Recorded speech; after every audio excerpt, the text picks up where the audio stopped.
Og her der står vi med Thor Emil Boysen, som er aktiv sportsudøver og kender lidt til Social Motion-konceptet. Og vi skal nu høre, om det var noget, som han kunne finde på at benytte sig af.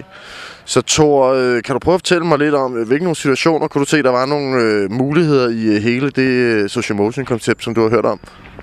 Jo, men altså, hvis jeg skulle bruge Social Motion-konceptet, sådan som det, jeg har fået det præsenteret, så vil jeg da sige, netop som så hele konkurrenceelementet i det, og kunne mødes med mine kammerater og træne, og bruge det som sådan en lille motivationsfaktor til ligesom at dyrke mere sport, og eventuelt også op mit eget game en lille smule. Jeg siger tusind tak, fordi du kom, og kan du nu have en god tur hjem? Jo, tak.